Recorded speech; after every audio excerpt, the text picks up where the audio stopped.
कामचोर देवरानी। एक बार की बात है, सुषमा अपने पूरे परिवार के साथ खुशी खुशी मोहन नगर में रहती थी। उसकी 2 बहुएं थी, पल्लवी और शिवानी। एक दिन दोनों बहुएं रसोई में काम कर रही होती है कि तभी उनकी सास सुषमा उन्हें बुलाती है। अरे बहू, जरा इधर तो आना। शिवानी, जरा जाकर देखना सासू माँ क्या कह रही हैं। दीदी, आप ही देख लो ना जाकर, आपको भी तो सुनाई दे रहा है। अरे मैं आटा गूंद रही हूँ ना, तुम चली जाओ। हाँ, तो मैं भी तो सब्जी काट रही हूँ ना दीदी। अरे बहू, जल्दी आओ। ओह, ये तो जाएगी नहीं। मैं ही जाकर देखती हूँ कि क्या करना है। पल्लवी सुषमा के कमरे में जाती है। जी मम्मी जी, क्या हुआ? शाम को घर पर कुछ मेहमान आने वाले हैं, तो तुम अच्छा सा खाना बना लेना बहू। ठीक है मम्मी जी, आप बता दीजिए क्या क्या बनाना है और कितने लोग आ रहे हैं। सुनील की मौसी जी और उनका पूरा परिवार आ रहा है। कुल मिलाकर 3 लोग और हमें मिलाकर हुए 9 लोग। तो अभी से ही तैयारी करना शुरू कर दो। और हाँ, घर की सफाई भी कर देना, हाँ, अच्छे से। जी मम्मी जी, सब काम हो जाएगा, आप चिंता मत कीजिए। पल्लवी शिवानी को घर में मेहमान आने वाले हैं इसके बारे में बताती है। क्या? 9 लोगों का खाना बनाना होगा, घर की सफाई करनी है? बाप रे, सासू माँ ने तो हमें घर की नौकरानी ही समझ कर रखा है। ऐसा नहीं बोलते शिवानी, हम इस घर की बहू हैं और घर के काम करना हमारा फर्ज है।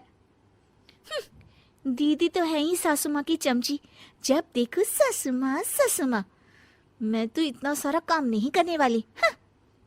शिवानी कपड़े लेकर गमला साफ कर रही होती है और चक्कर आने का नाटक करने लगती है। मेरा सर चकरा रहा है।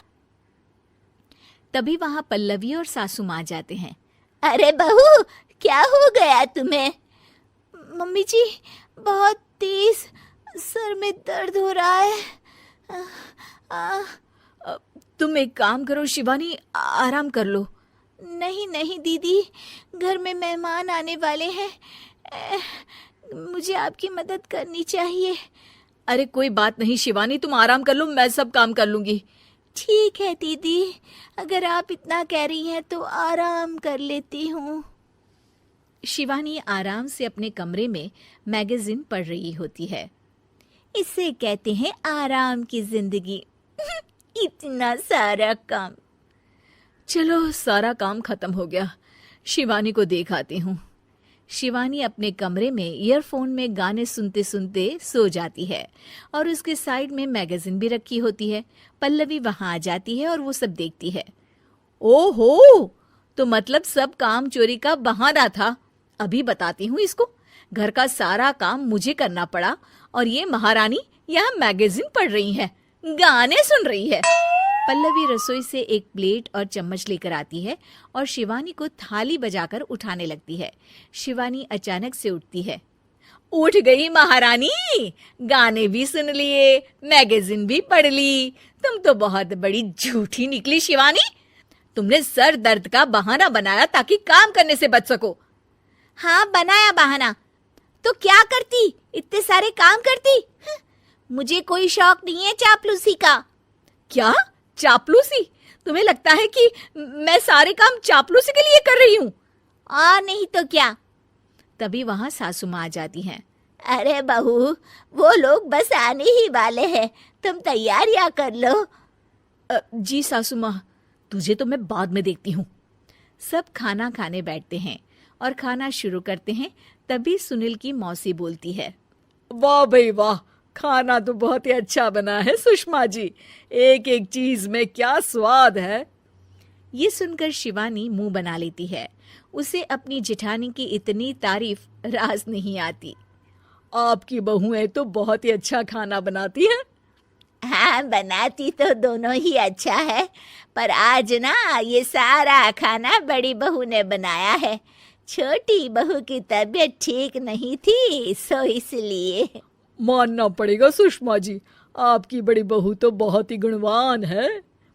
पल्लवी की तारीफ सुनकर शिवानी को जलन होती है। पल्लवी ये सुनकर खुश हो जाती है और शिवानी की तरफ देखकर उसे चिढ़ाती है। कुछ देर बाद मेहमानों के जाने का वक्त हो जाता है। मौसी जी सबके लिए उपहार लाई होती है। वो सबको शगुन के पैसे देती हैं और अंत में पल्लवी के पास आती है। तुम्हारे लिए शगुन का लिफाफा तो है ही, पर बहू तुम्हें एक और उपहार भी मिलेगा इतना अच्छा खाना बनाने के लिए। मौसी अपने सोने के कंगन निकालकर पल्लवी को पहना देती है। ये लो, ये मेरे मनपसंद कंगन है, अब से ये तुम्हारे हुए। धन्यवाद मौसी जी। ये देखकर शिवानी तो पूरी तरह से जल जाती है और गुस्से से रसोई में चली जाती है। तभी वहां पल्लवी आ जाती है और उसे अपने कंगन दिखाने लगती है। देवरानी जी, अब आपका सर दर्द ठीक तो है ना? मुझे लगता है कि अब सर दर्द शुरू हो गया होगा आपका।